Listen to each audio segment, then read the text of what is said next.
So hello everyone, welcome to knowledge with me YouTube channel. So आज हम जानेंगे science and technology का एक और इम्पोर्टेंट चैप्टर और जिसका नाम है gravitation and properties of matter. ठीक है। सो ये बेसिकली जनरल साइंस और जो बच्चे एसएससी जेई आरआरबी जेई और स्टेट कॉम्पिटिटिव एग्जाम्स की प्रिपरेशन कर रहे हैं उसमें ये अच्छा खासा वेटेज रखता है ये टॉपिक। और जनरल साइंस का ये इंपॉर्टेंट टॉपिक भी है। और एनटीएससी आपके क्लास 8 9 10th और ऑलमोस्ट एवरी ईयर, ठीक है, आईआईटी जेई में भी ग्रेविटेशन और प्रॉपर्टीज ऑफ मैटर के अच्छे खासे क्वेश्चंस आते हैं। ठीक है। सो बेस से चलेंगे। ठीक है, अच्छे से आपको कॉन्सेप्ट को समझना है और इस वीडियो को देखने के बाद मैं गारंटी दे सकता हूँ कि आप कॉन्सेप्ट समझ जाओगे हर बेसिकली हर एक कंटेंट का। ठीक है, जो ग्रेविटेशन के जिसमें जितने भी बेसिकली इंपॉर्टेंट टॉपिक्स हैं, जैसे कि होगा आपका वेलोसिटी क्या है, वेट क्या है, ठीक है, एक्सेलरेशन ड्यू टू ग्रेविटी क्या है, वेट ऑफ बॉडी क्या है, मास और वेट में डिफरेंस क्या है, ठीक है, और आपका हो गया कैपिलैरिटी क्या है। तो जितनी भी चीज़ें हैं, सरफेस टेंशन, टर्मिनल वेलोसिटी और विस्कोसिटी, बर्नौलिस प्रिंसिपल, सो हर चीज़ आप बात करोगे। ठीक है, ये प्रॉपर्टीज ऑफ मैटर के टॉपिक्स हैं। और ग्रेविटेशन में बेसिकली आप जानोगे कि कैसे acceleration due to gravity differ करती है डिफरेंट सिचुएशन में, सैटेलाइट का कॉन्सेप्ट क्या होता है, ऑर्बिटल वेलोसिटी क्या होती है, और most important universal law of gravitation. ठीक है। सो हर चीज़ आप जानोगे इससे। और इस वीडियो को प्लीज़ एंड तक देखना। और इस वीडियो को एंड तक जो बच्चा देखेगा, अच्छे से सुनेगा और मेरे साथ नोट्स बनाएगा, उसे सारी चीज़ें अच्छे से समझ में आ जाएंगी। ठीक है। So let's get started. So पहले बात करते हैं ग्रेविटेशन की। सो अगर आपने अपनी प्रीवियस क्लासेस में पढ़ा हो तो ग्रेविटेशन क्या है आपको पता होगा कि अर्थ जो है हम सभी पे एक फोर्स लगाता है। ठीक है, अर्थ हम सभी पे एक फोर्स लगाता है। Every object on this earth basically suffer करता है उस फोर्स के कारण। क्यों? क्योंकि अर्थ का नेचर है डाउनवर्ड्स हर चीज़ को खींचना। ठीक है। सो अर्थ हम सभी पे एक फोर्स लगाता है जिसका नाम है ग्रेविटेशनल फोर्स। ठीक है। सो ग्रेविटेशनल फोर्स यही होता है कि हर चीज़ को अर्थ करता है पुल डाउनवर्ड्स, डाउनवर्ड्स। ठीक है, डाउनवर्ड्स पुल करता है। ठीक है। और फोर्स क्या होती है? फोर्स को जानना ज़रूरी है। फोर्स क्या है? पुश होगा या पुल होगा, पुश या pull, to change, to change state, to change state of matter या state of object, simple words में। ठीक है। सो इसीलिए फोर्स लगाई जाती है। ठीक है, पोजीशन चेंज करने के लिए स्टेट ऑफ ऑब्जेक्ट। हाँ, ठीक है। सो अब देखो कि ग्रेविटेशन क्या है। सो पहले बात करते हैं अब हम ग्रेविटेशन के बारे में। ठीक है, अच्छे से मेरे साथ नोट्स बनाओ। ग्रेविटेशन, सो ग्रेविटेशन से सिंपली क्या आप समझते हो? एक नेचुरल फिनोमेना है। क्यों? क्योंकि ये अर्थ के द्वारा लगाया जाता है, by which all physical bodies attract each other. ठीक है, ये एक आपने सुना होगा weak force, strong force, nuclear force, ठीक है, अट्रैक्टिव फोर्स, रिपल्सिव फोर्स, ठीक है, इलेक्ट्रोस्टैटिक फोर्स। तो ये ग्रेविटेशनल फोर्स के बारे में बात कर रहे हैं। सो यहाँ से देखो एक ये नेचुरल फिनोमेना है, ये नेचुरल कुदरती फिनोमेना। ठीक है, नेचुरल यानी नेचर के द्वारा एक फिनोमेना है। ठीक है, by which all bodies, all bodies attract each other, all bodies attract each other. तो अभी आप समझ नहीं पा रहे होगा आप लोग, सो मैं समझा देता हूँ। Attract each other. सो आपने atoms and atoms and molecules अगर चैप्टर पढ़ा हो तो आपको समझ में आ जाएगा।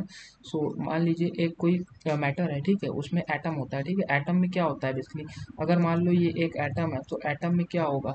आपका इलेक्ट्रॉन जो है वो रिवॉल्व करता है ऑर्बिट्स में। ठीक है, इलेक्ट्रॉन्स ऑर्बिट्स में रिवॉल्व करता है और इसमें बेसिकली एक सेंटर पे होता है न्यूक्लियस। ठीक है, और इस न्यूक्लियस में होता है आपका प्रोटॉन, प्रोटॉन और न्यूट्रॉन, प्रोटॉन प्लस न्यूट्रॉन। और प्रोटॉन प्लस न्यूट्रॉन को ही हम क्या बोलते हैं? बेसिकली प्रोटॉन प्लस न्यूट्रॉन को ही हम लोग न्यूक्लियस समझते हैं। ठीक है, न्यूक्लियस इसी प्रोटॉन और न्यूट्रॉन कंटेन करता है और यहाँ पे ऑर्बिट्स में होता है आपका इलेक्ट्रॉन। ठीक है, इलेक्ट्रॉन। सो इलेक्ट्रॉन की जो प्रॉपर्टी है वो है नेगेटिव चार्ज। ठीक है, ये नेगेटिव होता है। और प्रोटॉन जो है ये होता है पॉजिटिव। ठीक है, पॉजिटिव चार्ज। और न्यूट्रॉन जो होता है ये होता है न्यूट्रल, नाम से ही समझो इतनी चीज़ों को। ठीक है। सो जैसे दो ऑब्जेक्ट हैं, मान लो एक एप्पल इस प्लेट में रखा है, ठीक है, दूसरा एप्पल प्लेट बी में रखा है। ठीक है, ये प्लेट ए है, ये प्लेट बी है। ठीक है।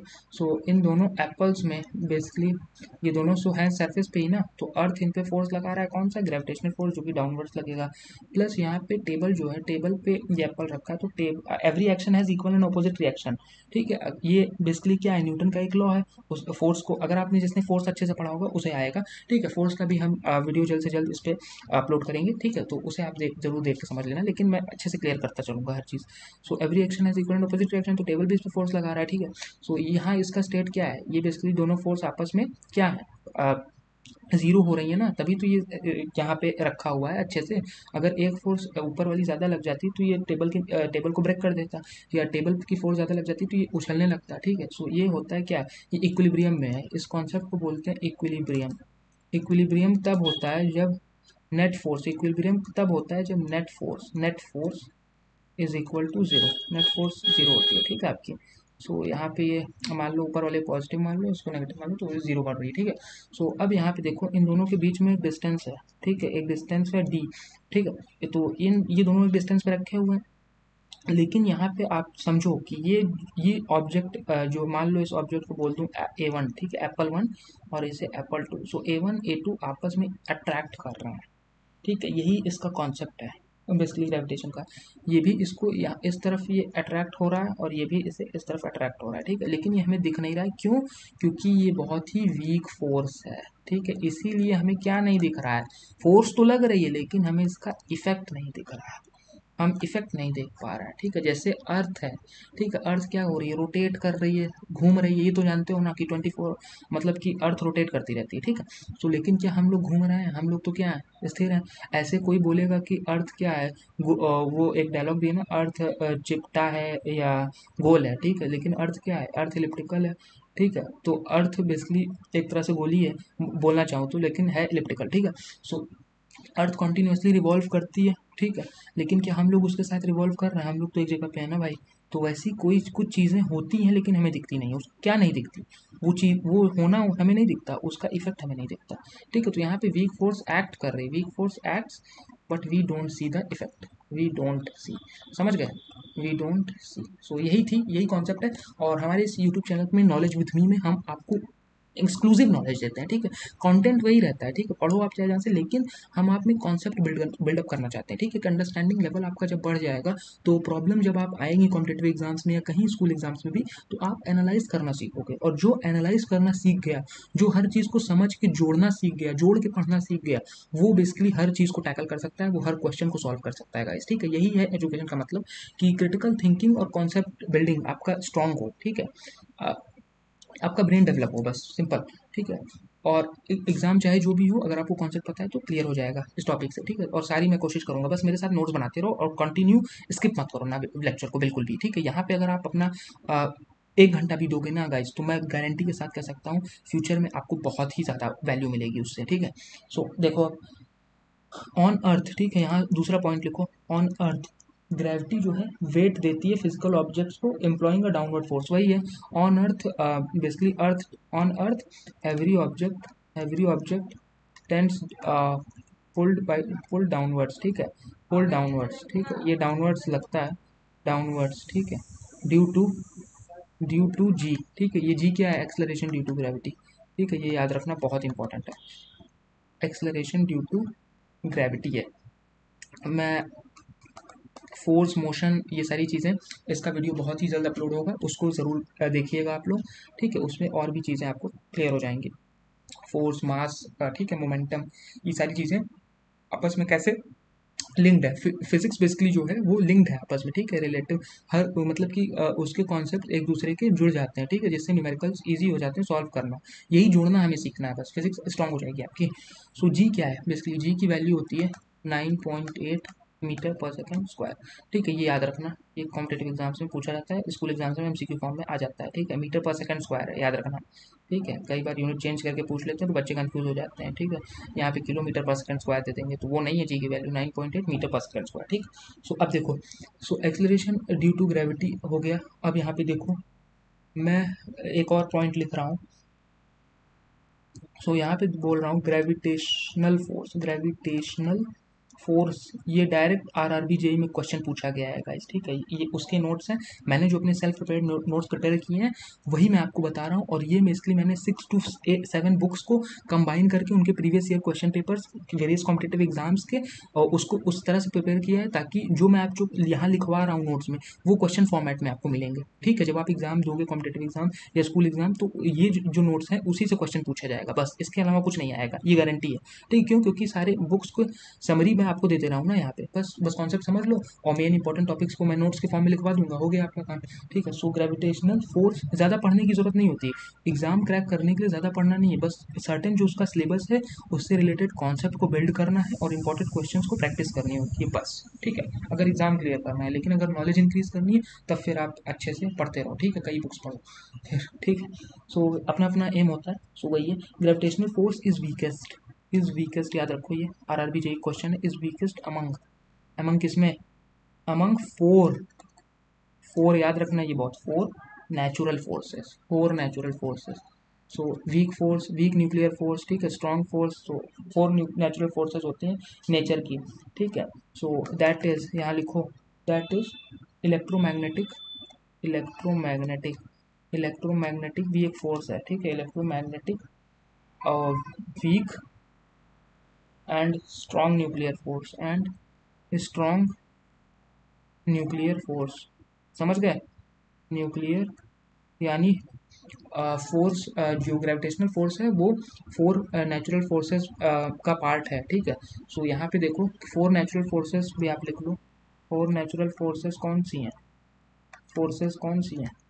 ठीक है, सबसे पहले आपका आ जाता है strong nuclear force, strong nuclear force. ठीक है, उसके बाद आपका आता है वीक फोर्स। ठीक है, आपका वीक फोर्स,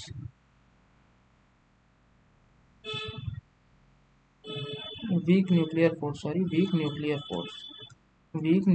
फोर्स। ठीक है, उसके बाद आपका आता है इलेक्ट्रोमैग्नेटिक, इलेक्ट्रोमैग्नेटिक नेटिक, और फिर आपका आ जाता है ग्रेविटेशनल फोर्स। ठीक है, सो ये फोर नेचुरल फोर्सेस होती हैं और ग्रेविटेशनल फोर्स उसमें से एकदम वीक फोर्स होती है। ठीक है, यानी स्ट्रेंथ जो ग्रेविटेशनल फोर्स की है वो बहुत कम है।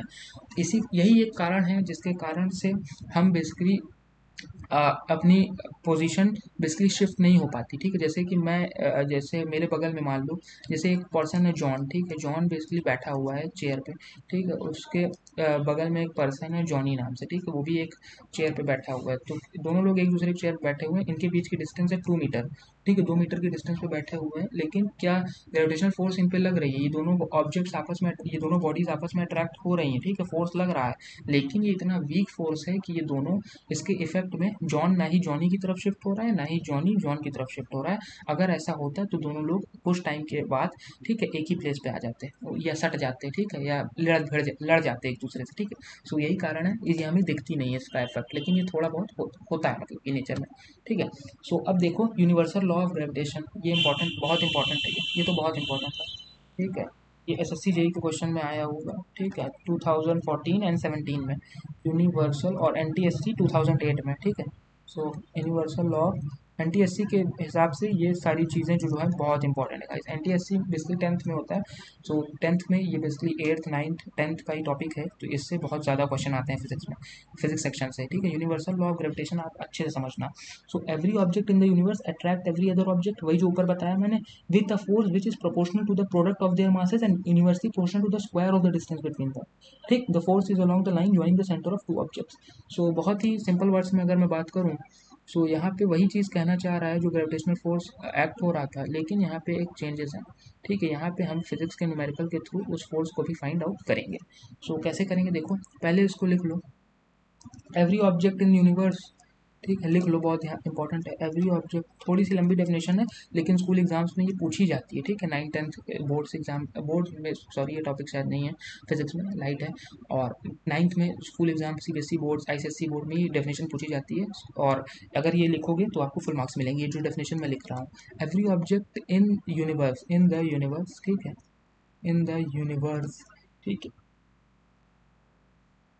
अट्रैक्ट्स। ठीक है, अट्रैक्ट करना मतलब समझते हो, आकर्षित करता है, एक अपनी तरफ खींचता है।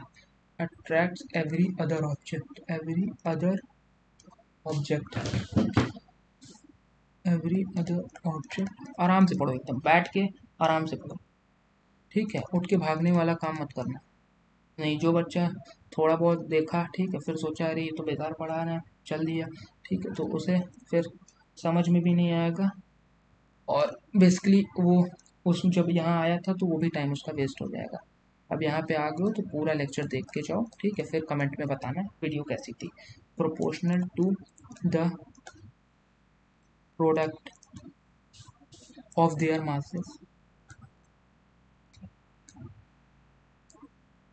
masses and square and inversely proportional to the square of the distance between them। समझो, थोड़ी बड़ी डेफिनेशन है लेकिन मैं अच्छे से बताऊंगा। एंड इनवर्सली प्रोपोर्शनल पहले लिख लो, लिखना बहुत ज़रूरी है। प्रोपोर्शनल टू मेरे साथ लिखो, जिससे आपको भी थोड़ा सा मेमोरी बिल्डअप हो, आप भी लिखने की हैबिट में थोड़ा सा आपको याद भी हो जाए डेफिनेशन, ठीक है। And inversely proportional to square of distance between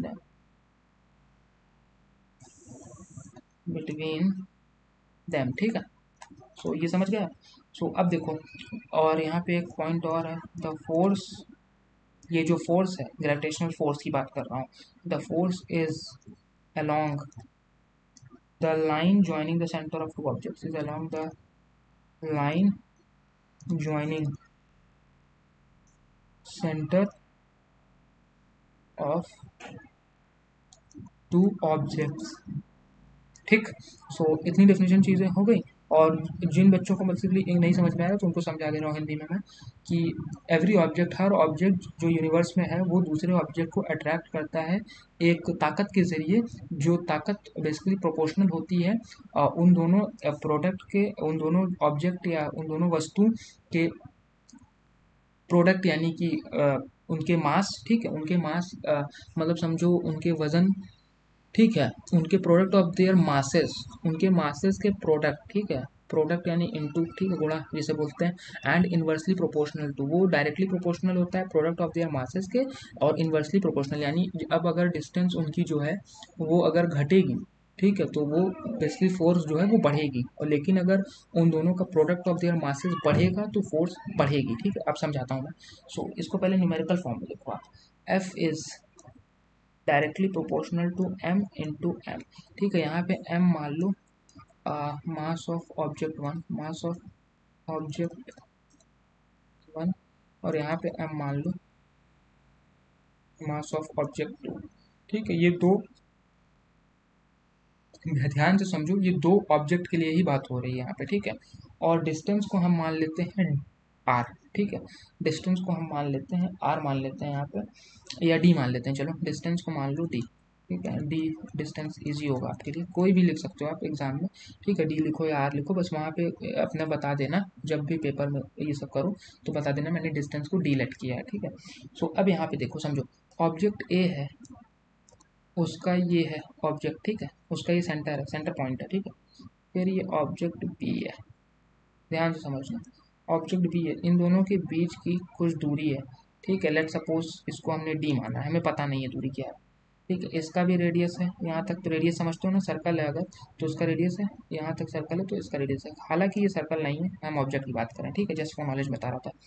so अब देखो, इसका भी क्या है, कुछ मास है, ठीक है, इसका भी मास है, इसका भी मास है भाई, ठीक है। सो अब यहाँ पे देखो, फोर्स ऑफ अट्रैक्शन लग रहा है दोनों के बीच में, जो मैंने बताया ना फोर्स ऑफ अट्रैक्शन लगेगा, इसको हम मान लेते हैं एफ, एफ मान लो फोर्स ऑफ अट्रैक्शन है। So according to this law जो हमने अभी ऊपर लिखा, सो ये F is directly proportional to M cross M. Product क्या होता है, ये प्रोडक्ट ऑफ मास है, एम क्रॉस एम क्या है, ये प्रोडक्ट ऑफ मासेस, इसे लिख दो प्रोडक्ट ऑफ मासेस। ये सब एक्सप्लेन करने के लिए लिख रहा हूँ, ठीक है। अगर आप शॉर्ट नोट्स बना रहे हो, समझ में आ रहा है तो आप अवॉइड भी कर सकते हो लिखना, लेकिन अगर लिख लोगे तो और अच्छा समझ में आएगा, ठीक है। एफ क्रॉस एम, डिस्टेंस हो गई डी, ऊपर हमने क्या लिखा है, is directly proportional to the square of the distance between them, ठीक है। Is inversely proportional, sorry, is inversely proportional to the, inversely proportional to square of distance between them, ठीक है। So inversely proportional, directly proportional जानते हो, जिसने ये पढ़ा होगा वो जानता होगा। डायरेक्टली प्रोपोर्शनल का मतलब होता है, जैसे मान लो एम क्रॉस एम है, जैसे मान लो एफ एम क्रॉस एम के डायरेक्टली प्रोपोर्शनल है, तो ये इसका मतलब है अगर एम क्रॉस एम बढ़ेगा, ठीक है, इसकी वैल्यू बढ़ेगी तो इससे फोर्स जो ग्रेविटेशनल फोर्स है वो भी बढ़ेगा, ये होता है डायरेक्टली प्रोपोर्शनल। डीपी लिखते रहो, डायरेक्टली प्रोपोर्शनल शॉर्ट फॉर्म में। Inversely proportional square of distance between them, तो स्क्वायर ऑफ डिस्टेंस क्या है, डी है, डी का स्क्वायर, ठीक है, वो अगर बढ़ेगा, ठीक है, वो अगर बढ़ेगा तब क्या होगी, फोर्स घटेगी, ठीक, क्यों, क्योंकि वो इनवर्सली प्रोपोर्शनल है। इस सिचुएशन को कहते हैं हम लोग इनवर्सली प्रोपोर्शनल या आई डॉट पी, ठीक, शॉर्ट फॉर्म में, ठीक, समझ गए।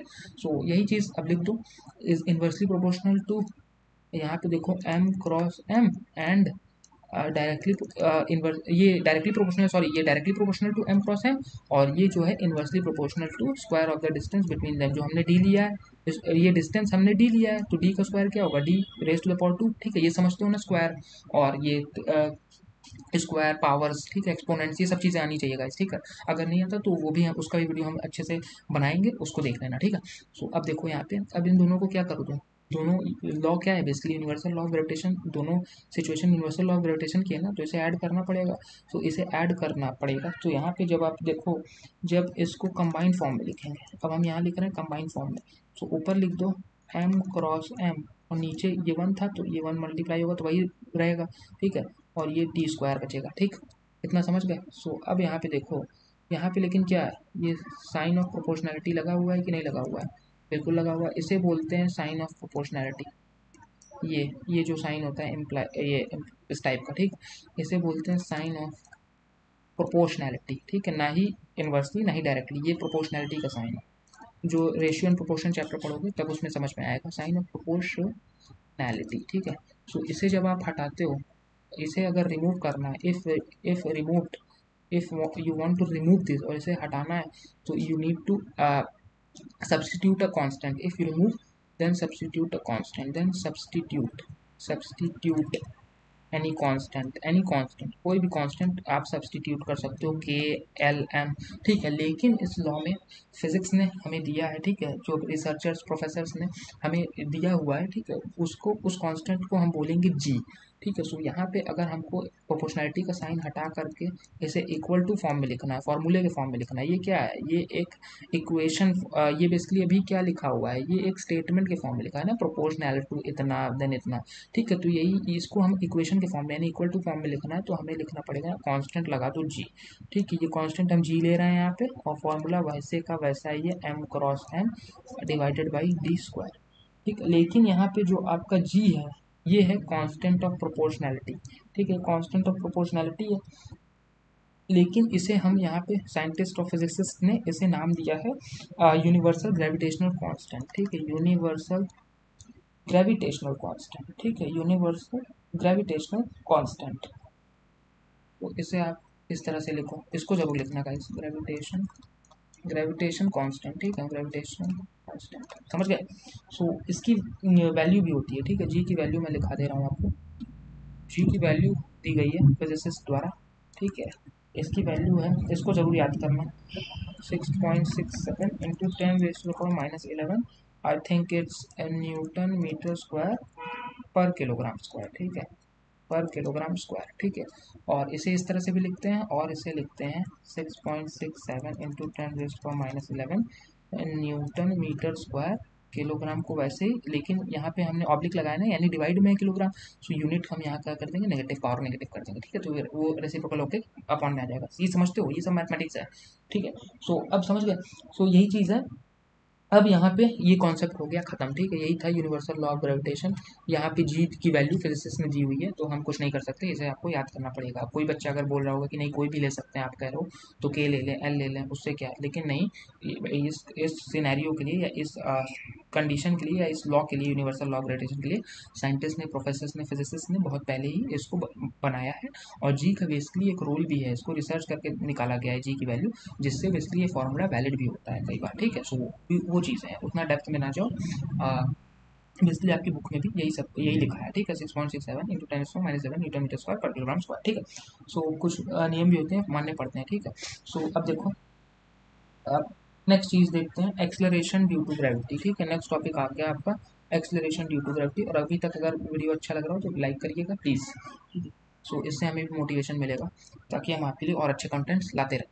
सो लाओ देखते हैं, when objects fall down forwards the earth under the gravitational force alone, so that they are in free fall, velocity of free falling object change to be accelerated, acceleration due to gravity, लिखो heading डालो, acceleration due to, यही सब concepts हैं, acceleration due to, question यही सबसे आएंगे, और ये सब सीख गए अगर तो कुछ न्यूमेरिकल्स भी अभी मैं प्रैक्टिस करा दूंगा। हालांकि हम अपने वीडियोज में एक हाईली न्यूमेरिकल प्रैक्टिस सीट्स के वीडियो लाएंगे, ठीक है, प्रीवियस ईयर क्वेश्चंस के, तो उसे भी आप देखना, प्रैक्टिस वीडियोज होंगे वो, ये कॉन्सेप्ट बिल्डिंग वीडियोज है, ठीक है। तो सारी चीज़ें आपको मिलेंगी यहाँ पे, तो इसे सब तुरंत सब्सक्राइब करें नॉलेज विथ मी चैनल को, ताकि आप अपने एकेडमिक्स को, अपने कॉम्पिटेटिव एग्जाम्स की प्रिपरेशन अच्छे से कर पाओ, कॉन्सेप्ट बना के पढ़ पाओ, ठीक है। सो अगर समझ में आएगा तभी आपको अच्छा आएगा और आपकी नॉलेज भी बढ़ेगी, ठीक है। सो नॉलेज के लिए पढ़ना है आपको। सो यहाँ पे देखो एक्सीलरेशन ड्यू टू ग्रेविटी, वही जी होता है इसकी वैल्यू। सो यहाँ पे देखो, सो ए आपने यहाँ पे रिलेट करके बताना पड़ेगा आपको। सो आपने ये फॉर्मूला पढ़ा है, F is equal to M A, इसे बोलते हैं मास, इसे बोलते हैं एक्सलरेशन, ठीक है, और इसे बोलते हैं आप फोर्स, फोर्स बोलते हैं इसे, ठीक। सो यहाँ पे यही चीज़ को लिख देंगे यहाँ पे, F is equal to M G. क्यों? क्योंकि ये एक्सलरेशन है, यहाँ पे एक्सलरेशन ये किन चीज़ों के लिए वैलिड है, F is equal to M A. अगर आपने वो मोशन वाला चैप्टर पढ़ा हो, कोई भी चीज़ अगर मोशन में है बाई एक्सटर्नल फोर्स, ठीक है, मोशन में है बाई एक्सटर्नल फोर्स, मोशन में है बाई एक्सटर्नल फोर्स, याद रखो ये मोशन जब आप पढ़ोगे तब भी आपको अच्छा समझ में आएगा। उसका भी वीडियो हमारी इस यूट्यूब चैनल पे होगा, आप जरूर देखिएगा। मोशन बाय एक्सटर्नल फोर्स अगर लग रहा है तो ए होगा, ठीक है, तब एक्सेलरेशन ए होगा। लेकिन यहाँ पे क्या है, जी क्यों है, मोशन में आ रहा है ऑब्जेक्ट, ठीक है, मोशन में आ रहा है object by gravity, by gravity आ रहा है, तो इसीलिए यहाँ जी लिख रहे हैं, उसे बोला भी गया है एक्सेलरेशन ड्यू टू ग्रेविटी, ठीक। सो यही सिंपल सा चीज़ था, F is equal to M G यहाँ पे यूज़ करेंगे, ठीक है। और क्या निकालना है आपको, आप समझ नहीं पाए क्या कि फोर्स क्या है, ठीक है। यहाँ पे वही है कि फोर्स अगर आपको निकालना होगा तो F is equal to M G के फॉर्मेट में निकाल लेंगे, ठीक है। सो ये यूनिवर्सल लॉ ऑफ ग्रेविटेशन मैंने ऊपर बता ही दिया। सो कुछ चीज़ें और आप देखो, ठीक है, अर्थ के बारे में समझो। अर्थ में बेसिकली आपने पढ़ा होगा, अर्थ के साउथ पोल होता है, नॉर्थ पोल होता है, इक्वेटर होता है, सो 0 डिग्री पे इक्वेटर होता है, तो वो सारी चीज़ें आप समझो, ठीक है। तो जस्ट होल्ड ऑन। सो सो यहाँ पे आप देखो, मैंने यहाँ पे क्या लिखा था, यूनिवर्सल लॉ ऑफ ग्रेविटेशन मैंने क्या लिखा था, यहाँ पे मैंने लिखा था G mass of object one into mass of object two divided by upon d square, ठीक है, ये था। सो मैंने यहाँ पे क्या लिखा, आप ऊपर देखो आप, F equals to M G, ठीक है। यहाँ पे मास क्या है, ये ऑब्जेक्ट वन के रेफरेंस में दे रहा हूँ, ठीक है, ऑब्जेक्ट वन के रेफरेंस में ले रहा हूँ। ये भी क्या है, ये भी एम है, सो ये भी क्या है, ऑब्जेक्ट वन के रेफरेंस में है, ठीक है। सो अगर मैं यहाँ पे एफ को सब्सटीट्यूट मारूँ, ठीक है, सब्सटीट्यूट जानते हो मतलब कि चेंज करना, जब कोई चीज़ सिमिलर हो, जैसे कि मैं अगर बोलूँ एक्स इक्वल्स टू टू, ठीक है, तो 2x माइनस 6 इक्वल्स टू 3, ठीक है, तो यहाँ पे मैं एक्स की वैल्यू 2 सब्सटीट्यूट कर सकता हूँ ना।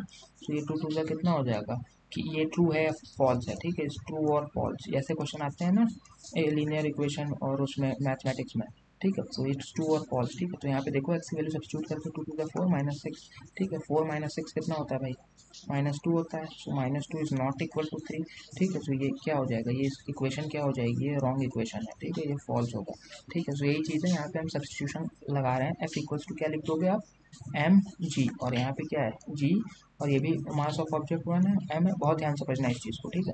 तो ये एम और ये एम कैंसिल आउट हो जाएगा, ठीक।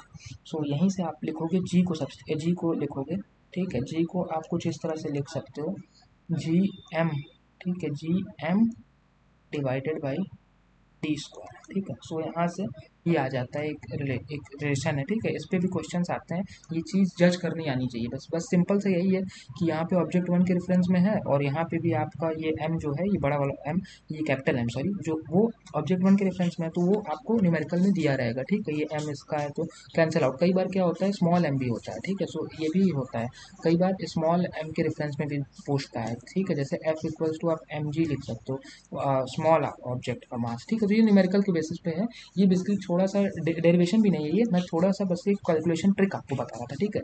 सो इससे प्रॉब्लम्स इजी हो जाती है। वैसे तो अगर आपको जी की वैल्यू निकालनी है तो आप उसी तरीके से करो, ठीक है। ये जी की वैल्यू पूछेगा ना, acceleration due to gravity at certain point, ठीक है, हर जगह acceleration due to gravity 9.8 metre per second square नहीं होती, ठीक है। कुछ जगह जैसे इक्वेटर पोल्स पे ये डिफर करता है, ठीक है, नो सॉरी पोल्स पे, इक्वेटर पे तो 9.8 मीटर पर सेकंड स्क्वायर होती है, ठीक है। तो सिचुएशन पे भी डिपेंड करता है ना कि किस सिचुएशन में क्वेश्चन पूछा गया है। सो अब बात करते हैं आगे। सो यहाँ पे देखो, आप अर्थ को समझो पहले। सो अर्थ को समझना बहुत ज़रूरी है यहाँ पे, ठीक है। अर्थ को थोड़ा समझो, आराम से समझना एकदम, ठीक है, एकदम अच्छे से समझना। सो अर्थ है बेसिकली आपका इलेप्टिकल, ठीक है, इलेप्टिकल है। सो यहाँ पे अर्थ पे नॉर्थ एंड साउथ पोल्स होते हैं, बीच में है आपका इक्वेटर, ठीक है, बीच में है आपका इक्वेटर। इक्वेटर यानी 0 डिग्री, इसे ही बोलते हैं आप इक्वेटर, ठीक है। ज्योग्राफी नहीं है ये, साइंस का पार्ट है। ज्योग्राफी ही है वैसे अर्थ का, लेकिन ये साइंस में बस इसका एप्लीकेशन है, ठीक है। सो ये क्या हो गया, ये अर्थ का क्या है, रेडियस है, किस चीज़ का, रेडियस ऑफ पोल। सो यानी सेंटर से, अर्थ के सेंटर से पोल की दूरी को क्या बोलेंगे, रेडियस, रेडियस ही बोलते हैं ना भाई, सर्कल है तो, ठीक है, इलेक्ट्रिकल सर्कल ऐसे ही समझो बस, ठीक है। सो यहाँ पे क्या है, इक्वेटर से सेंटर की दूरी कितनी है, रेडियस ऑफ इक्वेटर, ठीक है, ये समझ गया। सो अब देखो यहाँ पे जो लाइन लिख रहा हूँ उसको लिख लेना, ये क्वेश्चन के फॉर्मेट में भी आ सकता है। अर्थ इज नॉट स्फेयर, ठीक है, अर्थ स्फेयर नहीं, स्फेरिकल नहीं है, ठीक है। It is flattened at poles, it is flattened, मैंने इसीलिए यहाँ पे देखो ये इस तरह से बनाया है, ठीक है। इट इज़ फ्लैटेंड, यानी चिपटी है, ठीक है, फ्लैटेंड यानी ज़मीन की तरह, ठीक है, फ्लैटेंड एट पोल्स, ज़मीन है, ठीक है, घुमावदार नहीं है, एकदम चिपटी हुई है। सो यहाँ पे अब आप देखो ये सब चीज़ें समझो। सो वैल्यू ऑफ जी जो है, g is more, g is more at poles, यहीं से आया है आपका, g is more at poles, इसके डेरिवेशन पे नहीं जाऊँगा। And less at equator, and less at equator, equator, ठीक है, एट लेस एट इक्वेटर, यही पॉइंट आता है आपका, ठीक है। एसएससी जेई वगैरह एग्जाम में ये डायरेक्ट आता है ट्रू फॉल्स में, ठीक है, या fill in the blanks type में आ सकता है, ये असर्शन रीजन टाइप में।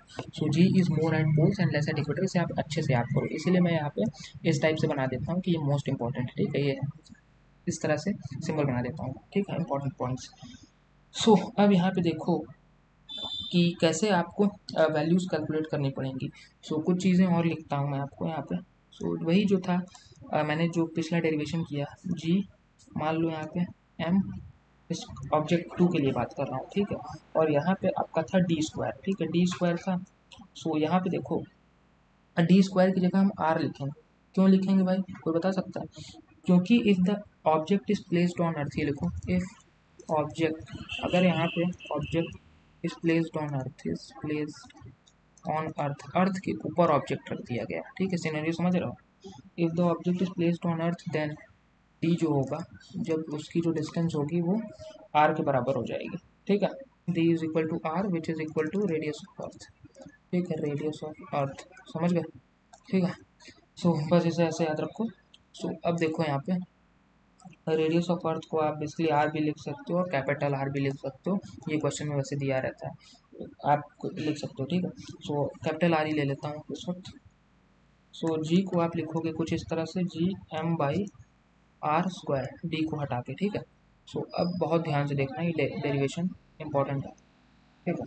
सो यहाँ पे मास ऑफ अर्थ मैं लिखने वाला हूँ, मास ऑफ अर्थ, अर्थ का क्या मास है, ठीक है, इसे याद रख सको तो और भी अच्छा है, वैसे ही न्यूमेरिकल्स में दिया रहता है क्वेश्चंस में, 6 × 10⁻⁴ किलोग्राम्स, ठीक, ये हो गया। रेडियस ऑफ अर्थ भी दिया रहता है क्वेश्चंस में, लेकिन आपको अगर याद रखना चाहो तो याद रख सकते हो, 6.4 × 10⁻⁶मीटर, ठीक है, ये सारी चीज़ें होती हैं।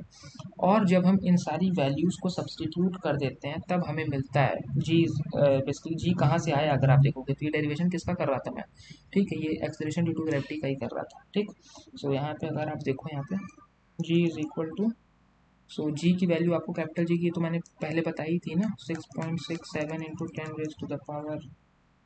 10⁻⁻⁴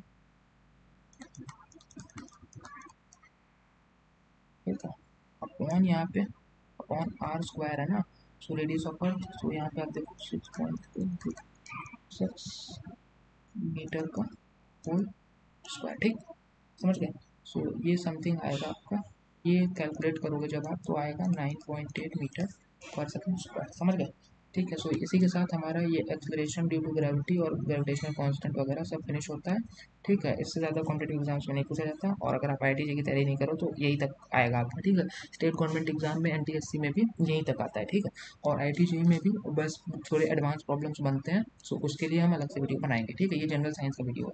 सो 9th 10th के लिए ये बहुत ही ज़्यादा इफेक्टिव है, ठीक है, 9th 10th में अगर कोई स्टूडेंट है तो उसके लिए इतना मोर देन इनफ है, ठीक है। सो अब आगे देखते हैं मास के बारे में, मास के बारे में भाई, मास क्या होता है, the quantity of matter in body is called mass.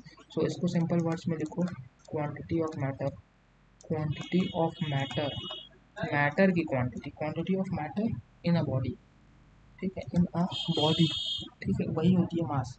SI unit क्या होता है भाई? एसआई यूनिट मैंने बताया था सिस्टम है इंटरनेशनल, ठीक है।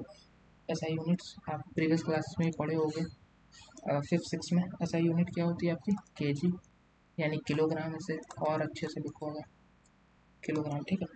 So it is denoted by M, इसको यूजली हम डिनोट करते हैं एम से, यानी कि एम ही बोलते हैं, ठीक है। स्मॉल एम होता है, वो कैपिटल एम जो मैंने ऊपर लिखा था वो था आपका बेसिकली वो न्यूमेरिकल में दिया रहता है, क्वेश्चन में दिया रहता है कि आप एम लो इस चीज़ को, इसको स्मॉल एम लो, ठीक है। तो वो उस टाइप की सिचुएशन पे है। बेसिकली अगर आपको सिंपली मास को रिप्रेजेंट करना है तो एम से रिप्रेजेंट करते हैं हर जगह, ठीक है। तो सॉरी, कैरेक्टरिस्टिक्स क्या है भाई? ये सारी चीज़ें आपकी एसएससी, बैंक, रेलवे एग्जामिनेशन में बहुत ज़्यादा आती हैं। इसी से एमसीक्यूज बेसिकली बनते हैं, असर्शन रिजल्ट बनते हैं, ठीक है। पहला क्या है? Mass is a scalar quantity, ये कई बार आता है। मास इज अ स्केलर और वेक्टर क्वांटिटी, तो इज अ स्केलर क्वांटिटी। अगर आपने क्वांटिटी वाला वीडियो नहीं देखा तो प्लीज़ उसे देखना इस वीडियो को देखने के बाद, ठीक है। अभी आपको बता देता हूँ स्केलर वेक्टर क्या होता है। सो वेक्टर में बेसिकली वेक्टर क्वांटिटी होती है, स्केलर क्वांटिटी होती है। स्केलर में सिर्फ मैग्नीट्यूड होता है, ठीक है, सिर्फ मैग्नीट्यूड, ओनली ताकत, ठीक है। और वेक्टर में magnitude plus direction, magnitude plus direction, ठीक है, प्लस डायरेक्शन होती है, ठीक। जैसे वेलोसिटी, ठीक है, वेलोसिटी में जैसे मैं कहूँ मैं आज 2 metre per second north side दौड़ा, ठीक है, तो मैं आगे गया ना, नॉर्थ साइड दौड़ा, तो ये क्या है? वेलोसिटी एक वेक्टर क्वांटिटी है। और मैं अगर बोलूँ 2 मीटर पर सेकंड दौड़ा, कहाँ दौड़ा मैंने नहीं बताया, तो ये क्या है? स्पीड। स्पीड एक स्केलर क्वांटिटी है, स्पीड स्केलर क्वांटिटी है, और वहीं वेलोसिटी आपकी वेक्टर क्वांटिटी है। सो वी से वेक्टर, वी से वेलोसिटी, ऐसे मैंने याद किया था, ठीक है। वेलोसिटी, सॉरी, वेलोसिटी और स्केलर से स्पीड, ठीक। इस तरह से आप लोग एक एग्जांपल याद कर सकते हो वेक्टर और स्केलर का भी, ठीक है। इक्वेशन मोशन में आप चैप्टर में हेल्प होगी, मैंने जब पढ़ा था तो ऐसे याद किया था। सो ये कुछ ट्रिक्स भी लगानी चाहिए आपको, अच्छा रहता है, मेमोरी में फीड हो जाता है। सो अब देखो, the mass of body remains same at all places. Mass, ये बहुत इंपॉर्टेंट है, mass remains same at all places, at all places. बहुत ज़्यादा हद तक मास हमेशा सेम होता है ऑल प्लेसेस में, ठीक है। जैसे अगर मैं बोलूँ कि मेरा बॉडी मास, ठीक है, मेरा बॉडी का मास जो है वो है 35 किलोग्राम्स, ठीक है, ठीक है। वेट नहीं बोल रहा हूँ, ये 35 बोल रहा हूँ, ठीक है, ये मास बोल रहा हूँ मैं। सो अगर मैं अर्थ पे हूँ तो भी यही है, मून पे हूँ तो भी यही है। लेकिन अगर मैं कहूँ, अगर ये मैं मास बोल रहा हूँ, ठीक है, अगर मैं वेट बोल दूँ तो मेरा 60 किलो है, ठीक है। तो अर्थ पे बेसिकली ग्रेविटेशनल एक्सेलरेशन क्या है? 9.8 है। मून पे कुछ और है, ठीक है, मून पे डिफर करता है, 1/6 है शायद, ठीक है। तो वहाँ पे मेरा वेट चेंज हो जाएगा लेकिन मेरा मास सेम रहेगा, ठीक है। सो अब यही सब चीज़ें होती हैं। This means the mass of body on earth, on the moon और anywhere in outer space remain same. इसका मतलब जो होता है, इसको लिखो, ये आया है आपके आपके एनटीएससी में 2014 में, ठीक है, एनटीएससी में आया है ये एमसीक्यू, ठीक है। इट मीन्स, ठीक है, anywhere, anywhere, anywhere in outer space, in outer space, outer space में जो है वो आपका weight changes in outer, anywhere in outer space weight changes, weight differs, differ करता है but mass not, but mass not, ठीक है। वेट जो है वो डिफर करता है लेकिन मास नहीं करता है, ठीक है, ये याद रखना बहुत इंपॉर्टेंट है, शॉर्ट नोट्स बना लो। अब चलो देखते हैं दूसरी चीज़। Mass of body can be measure with the help of different balances, ठीक है, वो इतना इंपॉर्टेंट नहीं। अब वेट के बारे में समझते हैं, ठीक है। सो वेट के बारे में समझ लो भाई। सो वेट के बारे में पढ़ते हैं थोड़ा सा। वेट, ठीक। सो वेट को क्या बोलते हैं? The weight of body on the earth is equal to the force with which the body is attracted towards the earth. So weight और मास कंप्लीटली डिफरेंट है, इनकी डेफिनेशन एकेडमिक्स में आएंगी तो आपको वही लिखनी है जो मैं लिखवा रहा हूँ, ठीक है। तो इससे आपको फुल मार्क्स मिलेंगे। The weight of body, the weight एकदम एग्जैक्ट डेफिनेशन है ये सब, ठीक है, क्योंकि मैंने 6 to 7 बुक्स को रेफर किया है, तो मैंने एग्जैक्ट जो शॉर्ट डेफिनेशन होती है एक्यूरेट, वही मैं आपको दे रहा हूँ, ठीक है, जिससे क्वेश्चंस भी इजीली टैकल हो जाते हैं और एमसीक्यू में फंस जाते हैं। The weight of body on अर्थ, ठीक है, शॉर्ट है, मेमोरी भी अच्छे से याद कर सकते हो, कोई प्रॉब्लम नहीं है।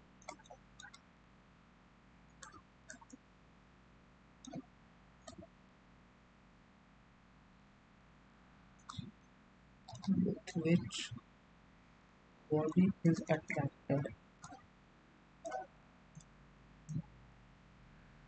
Body is attracted towards earth, ठीक है, टूवर्ड्स अर्थ, समझ गए, ठीक है। सो यहाँ पे देखो, अगर कोई ऑब्जेक्ट है, मान लो उसका मास बेसिकली 35 किलोग्राम है, ठीक है। मेरे ही मान लो मेरा मास 35 किलोग्राम है, ठीक है, लेकिन मेरे ऊपर ना एक्सेलरेशन भी लगा है ग्रेविटी का, ठीक है। सो जिसके कारण ये, अब मैं अगर इसको बोलूँ कि मेरा मास और मेरा एक्सेलरेशन जो ग्रेविटी का लग रहा है, दोनों को मिला के अगर मैं बोलूँ तो मैं बोलूँगा कि मेरा वेट है, ठीक है, मेरा वेट कुछ और आएगा, ठीक है। सो ये आप समझो, जैसे मैं अगर आपको कहूँ कि F force of gravity acting on the body is equal to m into g, ठीक है, यही फॉर्मेट जो मैंने पहले बताया था, एम इंटू जी, ठीक है, एम जी के फॉर्मेट में पिछले क्वेश्चन बताया नहीं था इसके, मतलब पहले अभी 5 मिनट्स पहले, ठीक है, F equals to M G, जिससे हमने फिर डेरिवेशन किया था। सो वही है, F is equal to M A होता है वैसे, एम ए, लेकिन जब एक्सटर्नल फोर्स लगे, यहाँ पे फोर्स क्या लग रही है, एक्सेलरेशन ड्यू टू ग्रेविटी हो रहा है, तो F equals to M G याद रखो, ठीक है, ये मोस्ट इंपॉर्टेंट है, F is equal to M G, ये मोस्ट इंपॉर्टेंट इक्वेशन है, मोस्ट इंपॉर्टेंट इक्वेशन। प्रॉब्लम्स इससे बहुत ज़्यादा टैकल होती हैं और मास वेट में भी इससे बहुत अच्छे क्वेश्चन आते हैं, और इसी फॉर्मूले के थ्रू हलो मतलब सॉल्व होगा, ठीक है, F equals to M g. So यहाँ पे देखो, तो मान लो 35 किलो है, एक्सेलरेशन है, तो मैं अगर वेट को बताऊँ तो वेट क्या है, weight is also a force, यहाँ लिखो important point, weight is also a force, also a force. मेरा वज़न, ठीक है, मेरा वज़न क्या है, एक ताकत ही तो है, फोर्स क्या है, ताकत है, मैं, मेरा वजन क्या है, ताकत ही तो है, ठीक है। मैं किसी को पुश करूंगा तो मैं पूरा बॉडी वेट अगर डाल दूंगा तो क्या है, एक तरह से मैं पूरा फोर्स ही तो डाल दिया, इस तरह समझ लो, ठीक है। 35 है, जी 9.8 है, तो समझ लो 98/10, ठीक है, ये तो समझ लो, 5 7 35, 5 2 10, ठीक है, 2 4 8, 49 इंटू 7 यानी 7 का क्यूब, ठीक है, 7 का क्यूब ना, 7 का क्यूब कितना होता है, 3, 9 7 63 ना, 9 7 4 20 है, 28 + 6, ठीक है, तो यहाँ पे आपका 34 आएगा, तो 343, सो 343 मेरा क्या है, वेट 343 किलोग्राम से, ठीक है। अब देखो यहाँ पे वेट को बेसिकली, वेट की एसआई यूनिट केजी नहीं होती है, सॉरी न्यूटन होती है, क्यों, क्योंकि weight is also a force. So अब देखो, लेकिन हम लोग जनरल टर्म्स में वेट को, जो हम एवरीडे लैंग्वेज में, आप कंफ्यूज हो रहे होगे ना, हम लोग बोलते हैं कि अरे मेरा बॉडी वेट 60 किलो है, मेरा बॉडी वेट 70 किलो हो गया, ठीक है। सो वो बेसिकली आपका वेट आम बोलचाल की भाषा में, लेकिन फिजिक्स के टर्म्स में वो बेसिकली आपका मास है, ठीक है, किलोग्राम जो आप बोलते हो, और वेट अगर आप बोलोगे तो वो न्यूटन के फॉर्म में होगा, ठीक है। सो और अच्छे से आपको समझाता हूँ कुछ वेट में, देखो, weight of the body on the earth is equal to force of gravity exerted by the earth on that body, यानी आपका उतना ही वेट होगा जितना आपके ऊपर फोर्स लगा रही है ग्रेविटी, और जितना आप उसके ऊपर फोर्स लगा रहे हो, ठीक है, every action is equal in opposite reaction, ठीक है, आप जितना अर्थ पे भार दे रहे हो, ठीक है, तो वही होगा। सो यहाँ पे देखो, weight of a body in a lift, so certain conditions में वेट डिफर करता है, जैसे अगर मैं बात करूँ कि इन अ लिफ्ट, यहाँ पे देखो situation when weight changes, weight of body in a lift, so if lift is stationary और moving with uniform speed, the apparent weight of body is equals to its true weight। सो यहाँ पे देखो, if lift, ये situation based question है, if lift is stationery, is resting यानी rest में है, और मूविंग विथ यूनिफॉर्म वेलोसिटी, और moving with uniform speed, with uniform, uniform और नॉन यूनिफॉर्म समझते हो, यूनिफॉर्म अगर जो बच्चे पहनते हैं स्कूल में, तो वो सब क्या, किस तरह से दिखते हैं कि एक ही मतलब इंस्टीट्यूशन को रिप्रेजेंट करते हैं ना, एक ही स्कूल में जाते हैं, वो दोनों साथ में ही पढ़ते हैं, ठीक है।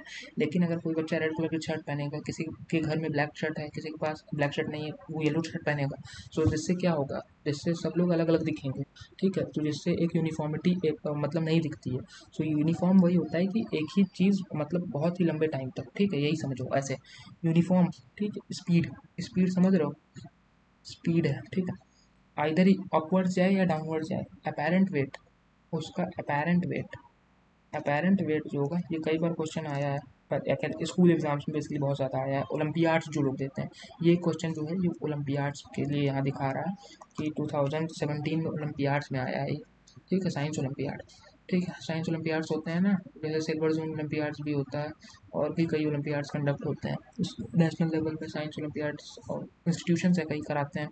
सो इफ़, और आपके जो कोचिंग इंस्टीट्यूट के एग्जाम्स होते हैं, ठीक है, उसमें भी आप ये सब पूछा जाता है, अपेरेंट वेट, ठीक है, ऑफ बॉडी, अपेरेंट वेट जो बॉडी की है वो इक्वल होगी आपकी ट्रू वेट के, is equal to true weight, समझ गए, ठीक है, ट्रू वेट यानी एक्चुअल वेट, ठीक है, अपेरेंट वेट यानी कि जो दिख रहा है, अपेरेंट यानी कि जो दिख रहा है, बस सिंपल समझ लो,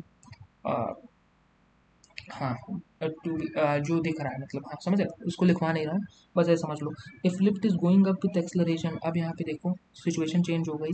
अगर लिफ्ट एक्सलरेशन से जाए तो अपेरेंट वेट ज़्यादा हो जाएगा। If lift is accelerated, is going up, यहाँ पे एक कंडीशन है, is going up, is going up ऊपर जाएगी भाई, ठीक है, नीचे नहीं जाएगी। Is going up with acceleration, मान लो ए, विथ एक्सलरेशन ए मैं मान रहा हूँ, तब क्या होगा, तब आपका अपेरेंट वेट यानी कि ए डब्ल्यू से मैं रिप्रेजेंट कर दे रहा हूँ, ए डब्ल्यू अपेरेंट वेट आपका ज़्यादा हो जाएगा। Apparent weight is more than its true weight, इसको टी डब्ल्यू ले रहा हूँ, ठीक है, इसको ले ले रहा हूँ ए डब्ल्यू, ठीक है, ए डब्ल्यू, ठीक है, इसको ले ले रहा हूँ टी डॉट डब्ल्यू, याद करने में आसानी होगी, ठीक है। अपेरेंट वेट जो है वो आपका टोटल वेट से, ट्रू वेट से ज़्यादा हो जाएगा। अपेरेंट वेट यानी कि जो दिख रहा है, ठीक है, वो है नहीं, एक्चुअल नहीं है। अपेरेंट का मतलब एक्चुअल नहीं होता, ट्रू वेट यानी एक्चुअल, ठीक है, जो उस केस में होगा बेसिकली। अपेरेंट का मतलब ये समझ लो कि उस पर्टिकुलर केस तक या उस पर्टिकुलर टाइम पीरियड तक या उस पर्टिकुलर सिचुएशन तक ही है, ठीक है, परमानेंट नहीं है, टेम्परेरी होता है। अपेरेंट वेट जब एक पर्सन लिफ्ट से ऊपर चला गया, ठीक है, जब फिर वो बाहर भी तो निकलेगा, जब बाहर निकलेगा तो वो क्या हो जाएगा, ट्रू वेट में आ जाएगा, ठीक है, तो अपने एक्चुअल वेट में आ जाएगा। तो वही चीज़ है, ये इस कंडीशन के लिए बस। और अपेरेंट का तभी बोलते हैं कि बस उस पर्टिकुलर कंडीशन तक जो चेंज होके हुआ है उसको बोलते हैं अपेरेंट, ठीक है। अब ये अपेरेंट मतलब चेंज बस उस पर्टिकुलर टाइम पीरियड तक, ठीक, समझ गए। सो अब देखो तीसरा केस समझो, तीसरा केस समझो, ये सारे क्वेश्चंस आते हैं आपके ओलंपियाड्स लेवल में, नेशनल टैलेंट हंट एग्जामिनेशंस और एनडीएससी में और बहुत सारे साइंस ओलंपियाड्स में, ठीक है, आते हैं ये सारे questions. If lift is going down, अब यहाँ पे देखो एक सिचुएशन और आ गई। If lift is going down, अगर नीचे चली गई भाई लिफ्ट, अब ये अप का था, अब ये डाउन का है, ठीक है, इज गोइंग डाउन विथ ए, ठीक है, विथ ए, विथ एक्सलरेशन ए, ठीक है। सो यहाँ पे देखो अपेरेंट वेट जो है वो कम हो जाएगा। अपेरेंट वेट, और जाहिर सी बात है जब वो ऊपर जाने पे बढ़ रहा है तो नीचे जाने पे घटेगा, ठीक है। Apparent weight of body is less than true weight, ये लेस देन होगा ट्रू वेट से, ठीक है, इसे याद रखना, इन दोनों चीज़ों को याद रखो, नोट्स बना लो, ठीक है, इसको लिख लो, ये ओलंपियाड्स में आता है बेसिकली, और आरआरबी जेई में भी आता है, अगर स्टेट गवर्नमेंट एग्जाम में जो तैयारी कर रहा है बैंकिंग वगैरह में भी आता है, ठीक है, आया है भी ये 2012 में, ठीक है। सो लिखो बहुत अच्छे से इसे। सो अब यहाँ पे देखो फोर्थ कंडीशन देखो, अब ये बहुत डेंजर सिचुएशन हो गई। If the cord of the lift is broken it falls freely, अगर लिफ्ट टूट गई, ठीक है, फ्री फॉल हो गया, ये कंडीशन है फ्री फॉल की, ठीक है। Lift broke, lift broken, lift gets broken, वैसे ऐसा होना नहीं चाहिए, ये तो डेंजर सिचुएशन है। लिफ्ट गेट्स ब्रोकन तो लिफ्ट का तार टूट गया, ऊपर जा रही थी लिफ्ट टूट गया, तो क्या है, धड़ल्ले से नीचे आएगी, एकदम आराम से नीचे आएगी, तेजी से एकदम नीचे आएगी लिफ्ट, ठीक है, एकदम नीचे आ जाएगी।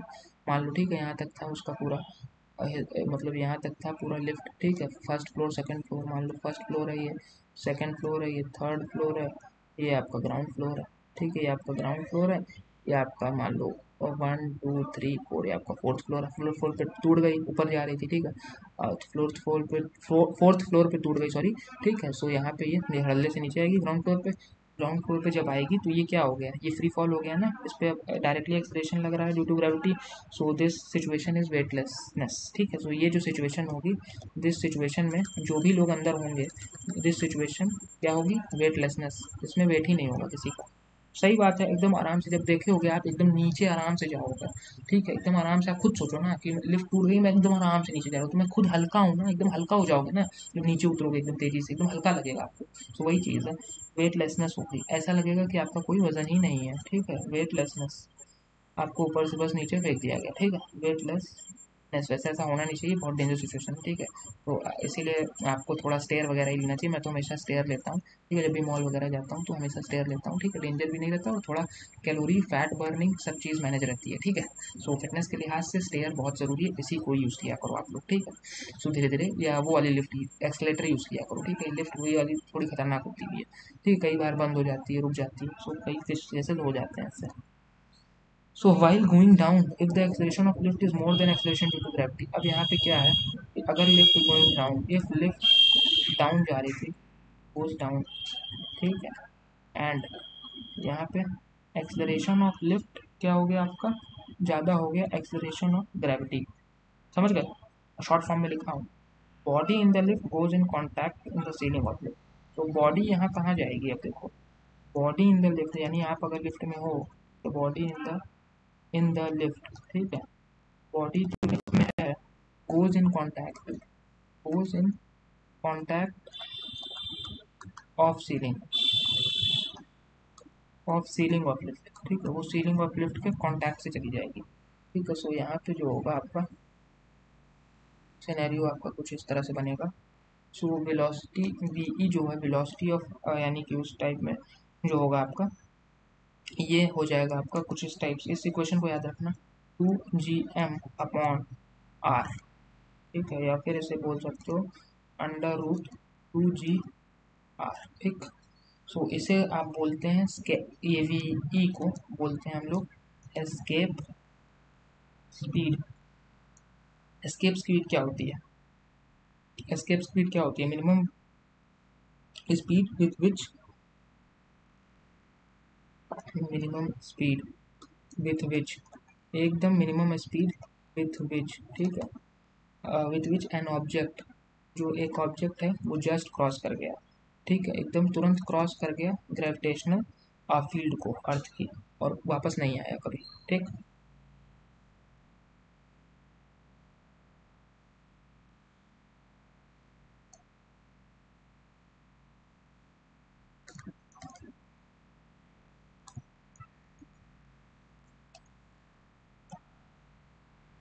Gravitational field and never comes back, and never comes back, अब दोबारा नहीं आएगा, ठीक, समझ गए। सो यही था। और अब यहाँ पे escape velocity ऑफ अर्थ की और मून की लिख लो, इंपॉर्टेंट है, बहुत इंपॉर्टेंट, बहुत ज़्यादा इंपॉर्टेंट होते हैं, उसको मैं इस टाइप से लिखता हूँ, ठीक है, इस पॉइंट मार्क कर लेता हूँ। Escapes velocity of earth, V E of earth, ठीक है, समझ गए। Escape velocity of earth is about में है ये, ठीक है, इज अबाउट मतलब इसी के आसपास है, 11.2 किलोमीटर पर सेकेंड। और मून में क्या है? एस्केप वेलोसिटी, ठीक है, आपका जो है मून में of moon is equal to है आपका 2.4 किलोमीटर पर सेकेंड, ठीक, 2.4 किलोमीटर पर सेकेंड है आपका। सो यहाँ से ये टॉपिक वेट का थोड़ा बहुत फिनिश हो गया आपका। So just